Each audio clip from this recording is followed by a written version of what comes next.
Witches, witches, witches, witches!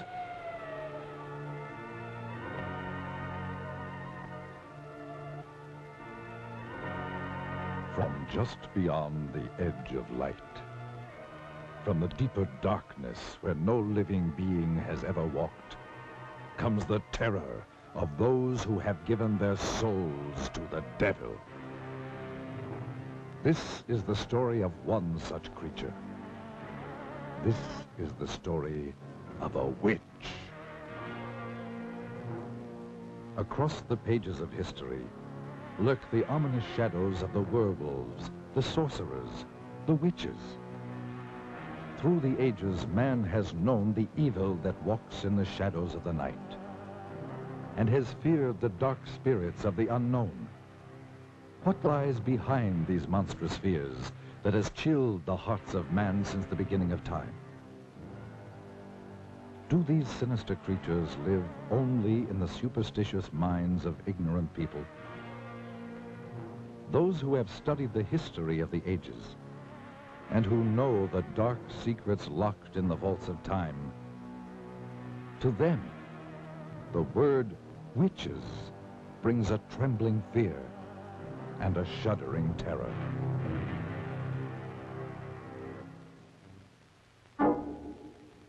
Great minds have sought to explain these things, and in the great museums of the world hang the work of the master artists of another age, giving mute testimony to the horrors of sorcery and witchcraft as they saw it in their day.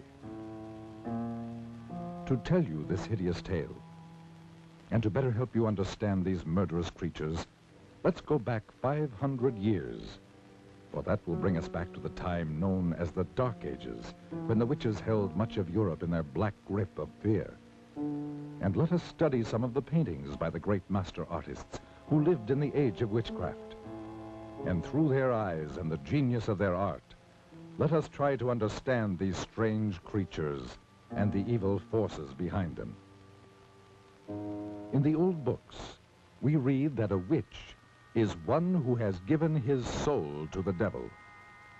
To do this, they must renounce God and all other things that are decent and good. It is said that they make a pact with Satan written in their own blood. In return for this evil deed, the devil gave them supernatural powers of magic and evil.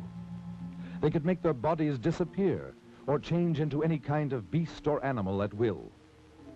They were given the power to cast their ominous shadows across the lives of others. They could cast evil spells upon their victims, causing them to go blind or lose the use of their limbs, or even lose their minds. They could turn their victims' lives into nightmares of hell. For the devil is their master, and they must go forth upon the earth serving only the powers of evil. The witches would meet in the night at a prearranged rendezvous, usually in old secret dungeons or in the black depth of a forest. These meetings were called sabbats and were always held during the night, for the devil's greatest power was believed to be from sundown to cockcrow. And many of the finest paintings by the great artists of that period tell the story more eloquently than words of the strange and evil things that took place at the Sabbat. The witches would appear for this sinister ritual in the form of all kinds of hideous creatures, such as beasts or birds, or half beast and half human. They would begin by celebrating what was known as the Black Mass, which was always conducted by some ex-leader of the church who had renounced God to serve the devil. The Black Mass will live in infamy forever. For here, some of the most terrible criminal acts took place, such as the slaying of children, whose warm blood was offered up as a sacrifice to Satan. Then their bodies were thrown to the dogs, or roasted and eaten by the witches. Following this ritual, the entire gathering would throw themselves into the most depraved orgies of filth and obscenity conceivable to the human mind. But to these evil, perverted creatures, it was all terribly exciting, and it provided an excuse for their unbridled lust and perverted sex. The fact that it had to be carried out in utmost secrecy made it all the more thrilling. Yet those same evil, murderous creatures who changed their bodies into all sorts of hideous beasts and engaged in those unbelievable rituals by night, lived by day as ordinary human beings, such as shopkeepers, housewives, or farmers. And as the years went on, the witches continued their murderous assault upon the people. And it is said that they called forth all the legions of the dead to battle for the souls of the living. For this is the goal of the devil. From the beginning of the 13th century through the 18th century, witchcraft ran rampant through Europe and was practiced with all of its blasphemous and obscene rituals. So, the Middle Ages became the Dark Ages, the age of witchcraft, the age of fear. But men and women who still had the courage to fight did so with all the weapons they knew. And after 5 centuries, the tide of battle turned. In many European countries, the practice of witchcraft was made a capital offense.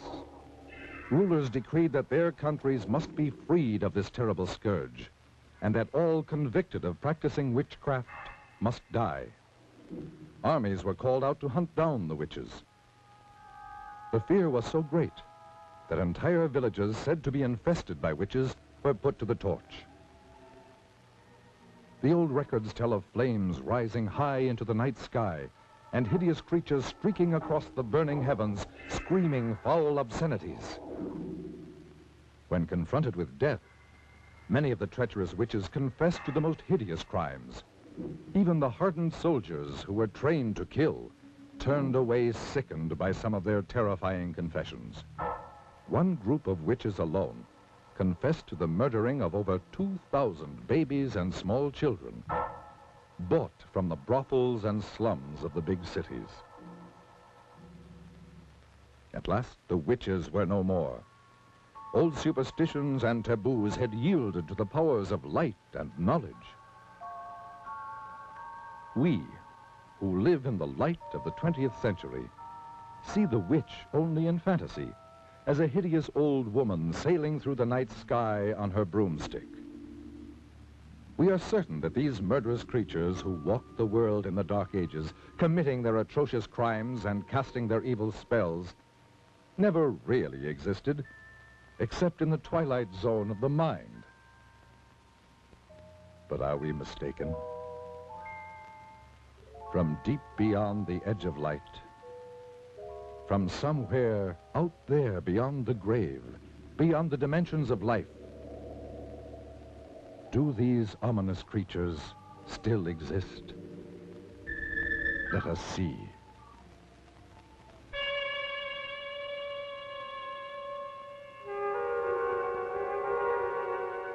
This is the very witching time of night, when churchyards yawn and hell itself gives up contagion to this world.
If I could have known of the strange and haunting experience that was waiting for me, I never would have driven any further into the hill country of central Texas.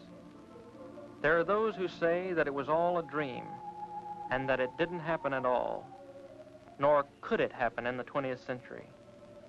But I tell you, it happened.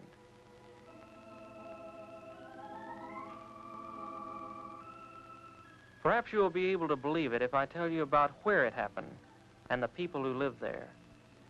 To begin with, it was early spring, and there are few places in the whole world as lovely as central Texas in April.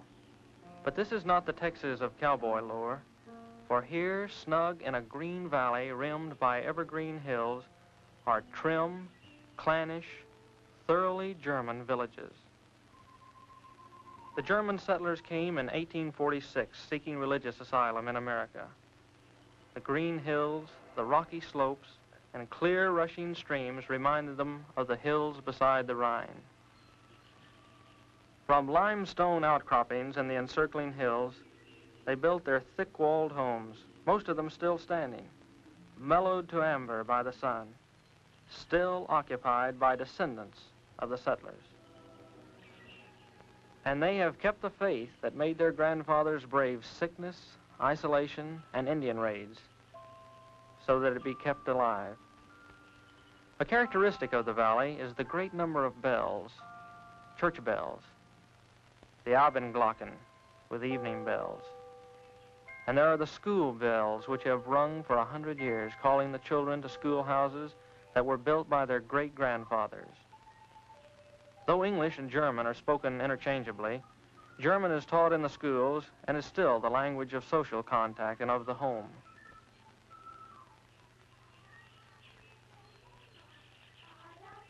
And they sing in German.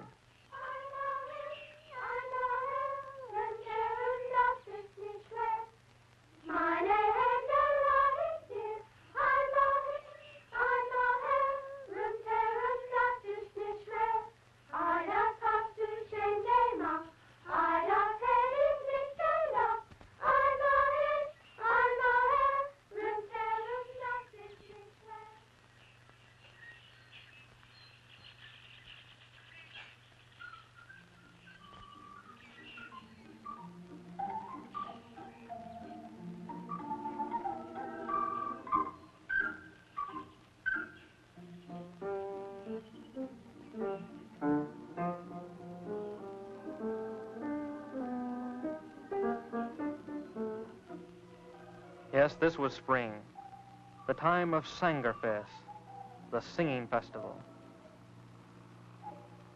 I was trying to get to the village of Luckenbach, where a singing festival was in progress.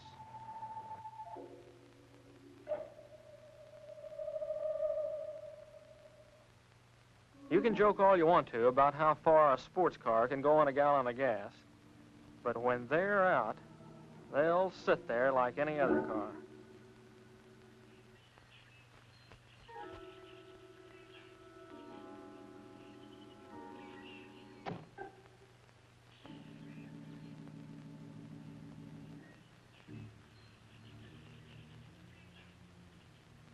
I was already late, so I decided to leave the car and walk into the village. This was the last day of the singing festival, and the last day I could take away from college. I was writing a thesis on the early Germans in Texas, and the festivals were important to my research. As I walked through the countryside toward the village, I thought to myself how lucky these people were to live in such peace and unspoiled beauty. And yet, as I approached the old burr mill on the outskirts of the village, an ominous feeling crept over me. It seemed as if the dark shade trees above the mill race were about to swallow me up and take me back 100 years, as indeed they soon would.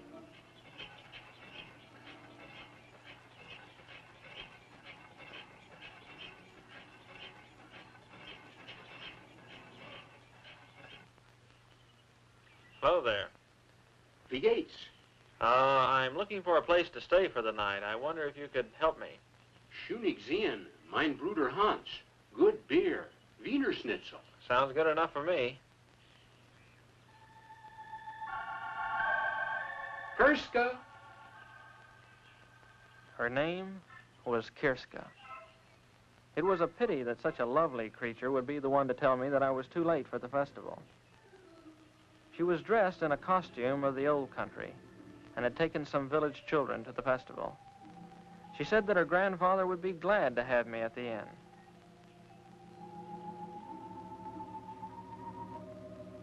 As we turned to go, I couldn't help thinking that the old miller could help me in my search, so I turned to him.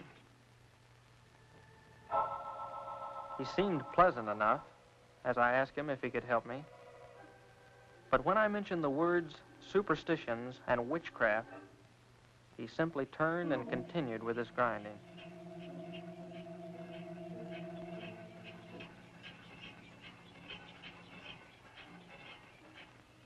I dismissed the old miller from my mind as overly sensitive, and we started walking through the village toward the inn. I tried to ask Kirska questions about the village, but she was interested in what she called the outside, what it was like at college, what kind of clothes were being worn by girls her age. Suddenly I realized that I was out of place in this village, with its century-old homes and clean-swept walks.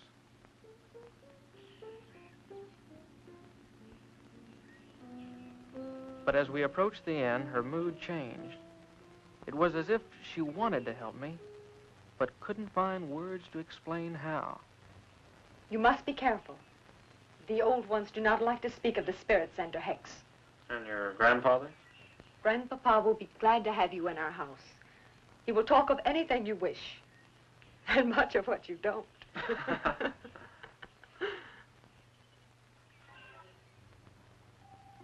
That evening, after a good German dinner by the fire, Hans Schunig, the innkeeper, puffed on his pipe and tried to find words to answer my questions. Ja, mein Bruder, the Miller. The villagers, they are afraid to talk of those days when the spirits were about our belly, especially the Lukenbach witch. The Lukenbach witch? I think I talk too much. Surely after all these years it would be nothing if you told me. I will help you when I can, but we must not talk of the witch. But I promise you, I'm not going to say anything to anyone. I'm just interested Good in not. I had just about given up hope of any help from anybody. Come in.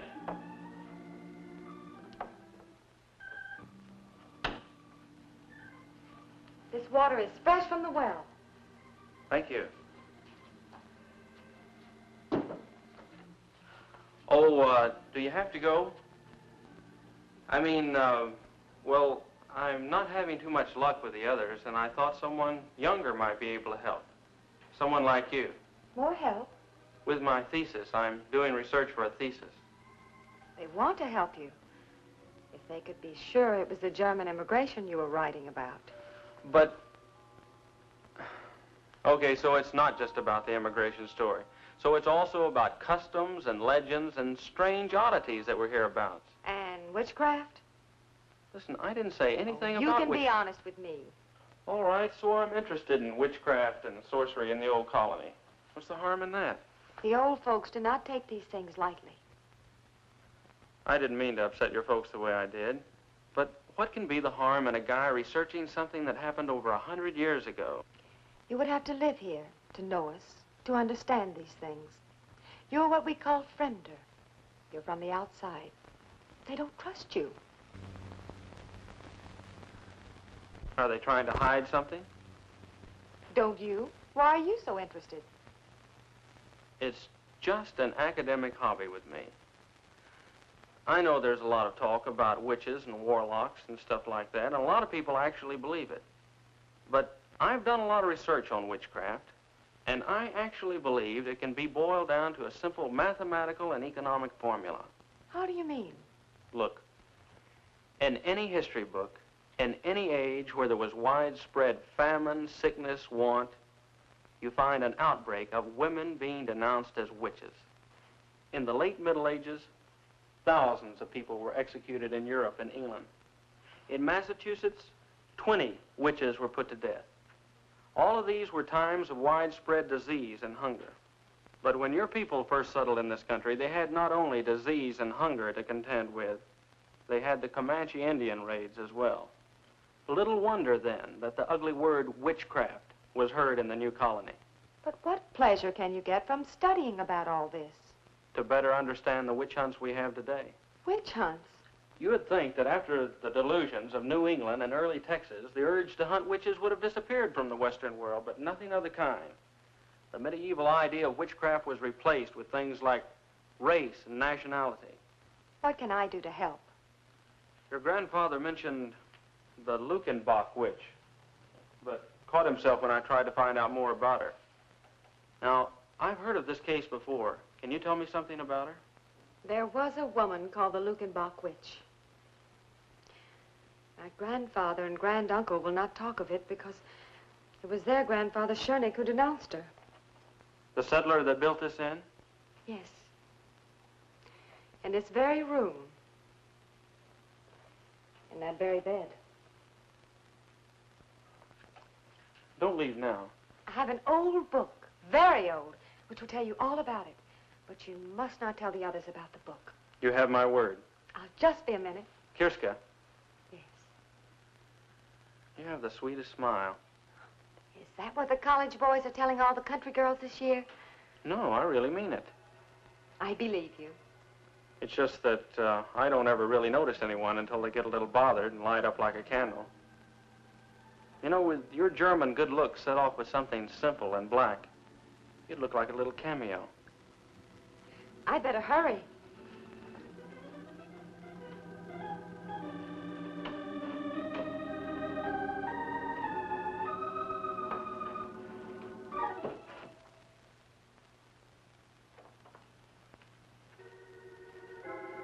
As I finished my packing, I actually felt that my luck was changing for the better. Just how much better, I couldn't describe. You'd have to see her.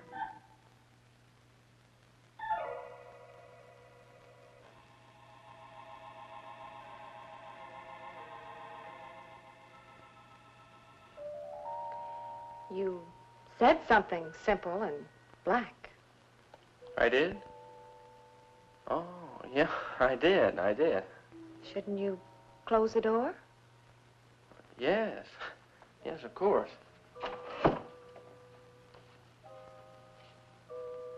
I'm not sure I've got you figured. Because I asked you to close the door? Well, yeah, that and And you wouldn't want Grandfather to know we were alone? No, I wouldn't. Oh, you didn't think I wanted to be alone with you? No. Well, to tell the truth, I'm not sure what I thought at the moment. I'll tell you. You didn't think little country girls ever thought of being alone and things and life? But, Well, who knows more about life and things and being alone than farm people? Well, It's just that farm people don't talk about it too much. Too much talk ruins it. I'll be... I'd better give you your book now and go. Because after giving you your book, I have no reason to stay. Except on one condition. And that wouldn't be fair to you.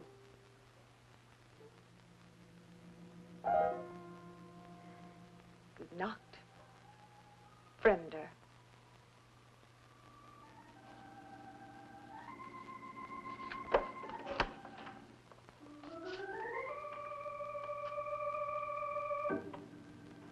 Well, I'll be damned.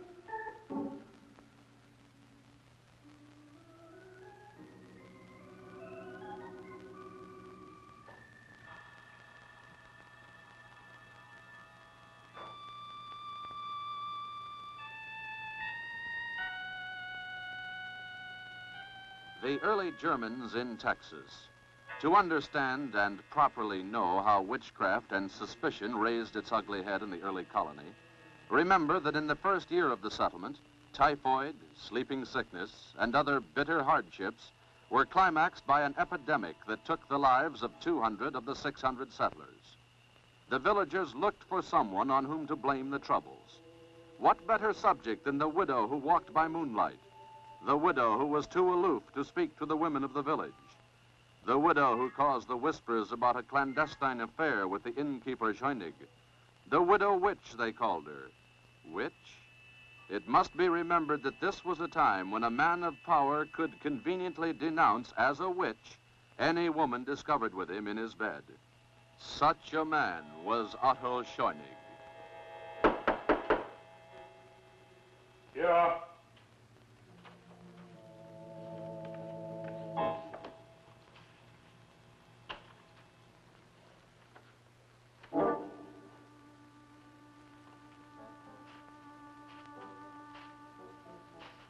Well, Otto? Well, widow? What excuse is it this time, Otto? What excuse? I have asked you to give me more time, woman. I have given you time enough. You must decide between us.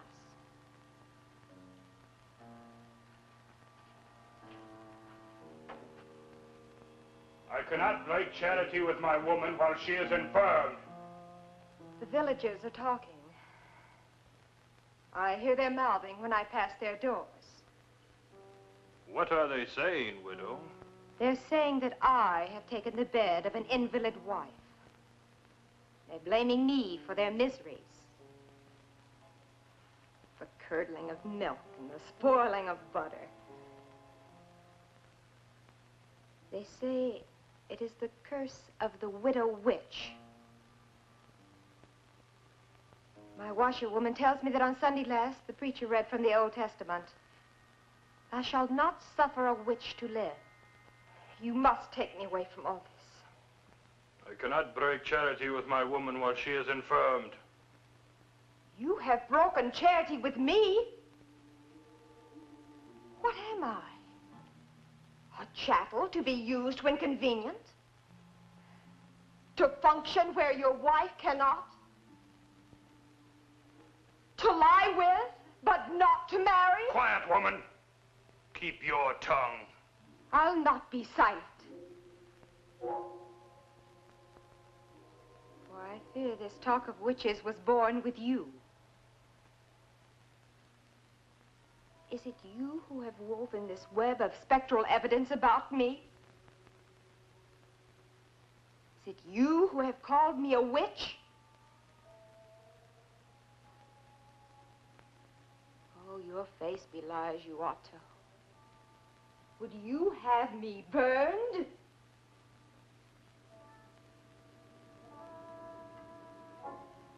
Yes. Yes. Witches are for burning. No! No! Stop your shouting, woman. Let her hear me. Let all hear me. You belie me. They're here now.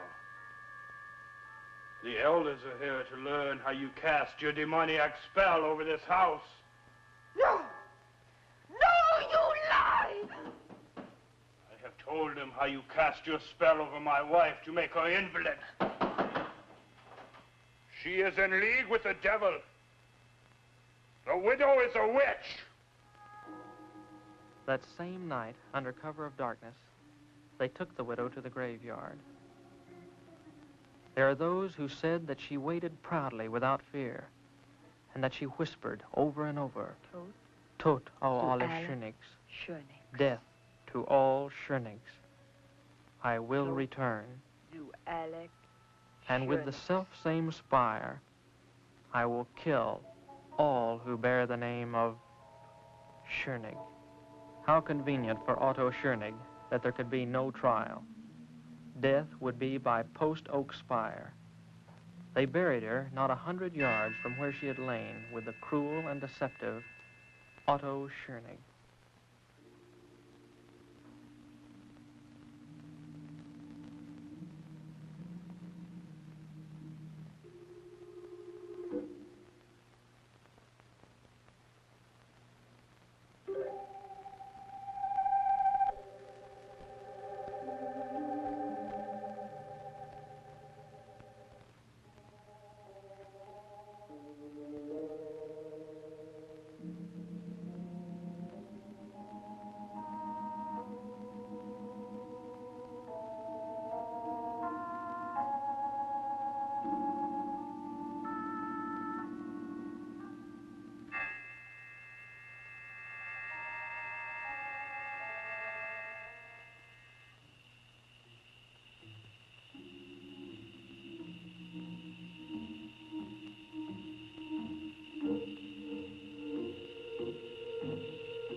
there it was, the mummified face of the widow, with eye sockets staring. And among the crumbling bones, the stake, now petrified stone. What a prize. If I could but take the stake, and the temptation was too much.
and won by water.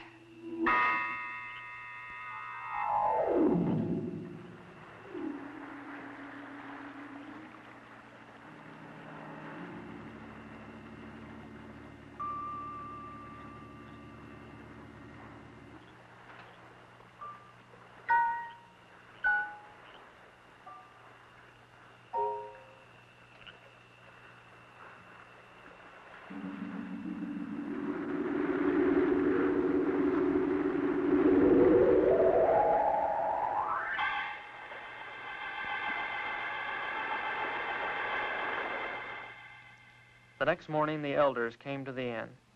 They had fished the body of the miller out of the blood-soaked mill pond. There was no question of what had happened, for they had also discovered the empty grave of the witch. I tried to speak up, but words wouldn't form in my mouth. This was all a dream, I wanted to tell them. This thing didn't happen. But as the elder continued to talk, the sudden realization came to me that it was true. I had uncovered a grave of a witch, and now, after 100 years, she had returned to avenge herself.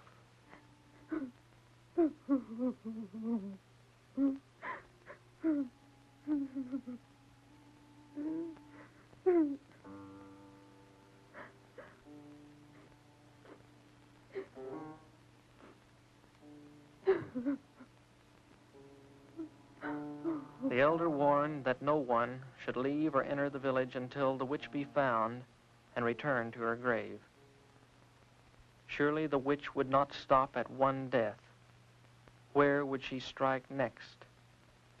The only two villagers with the name of Shernig were the innkeeper Hans and Kirska.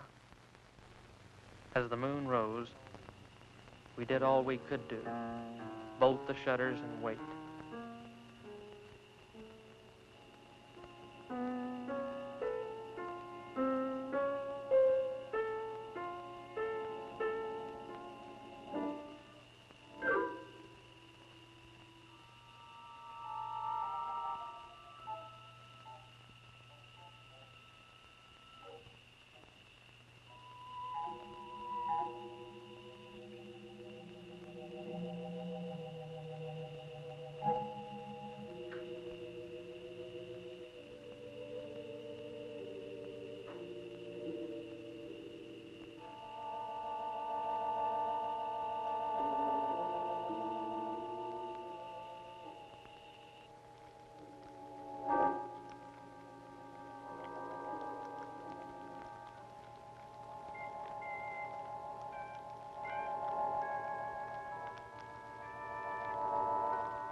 And won by fire.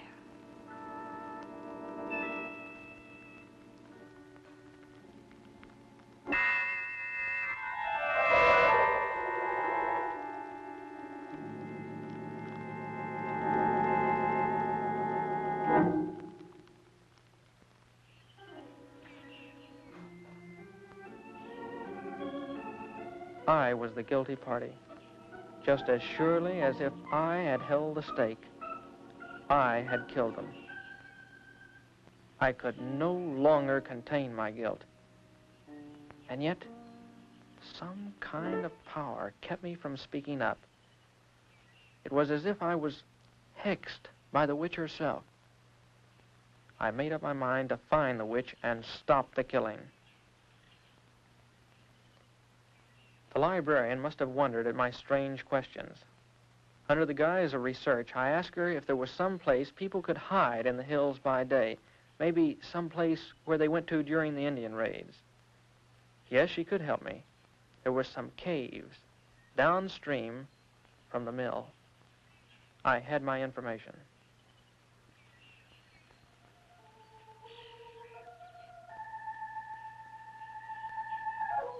And so that night, as the moon bathed the hills with light, I crossed the mill race and headed toward the caves downstream.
As I watched, fascinated by this beautiful creature, I couldn't believe that here was a vengeful witch who had murdered 2 and was sworn to kill a 3rd. For a moment, I felt sorry for her. This lonely nymph, whose friends were water snakes in the moon. And she seemed to know every sound of the night.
As her eyes met mine, all thoughts of capture or punishment of the witch drained from my mind. I was helpless. Her power and beauty engulfed me, and I found myself completely obeying her will. I followed quietly as she picked up the gown she had torn from Kirska's back.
one by water, one by fire. But all shall die by the self-same spire.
Later, in the cold gray light, I spread the dirt over the widow.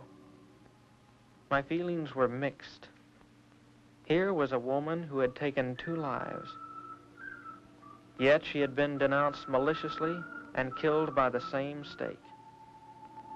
Was she witch or wronged widow? It is not for me to say. I am only glad that her tempest is over and she has returned to her 100-year sleep.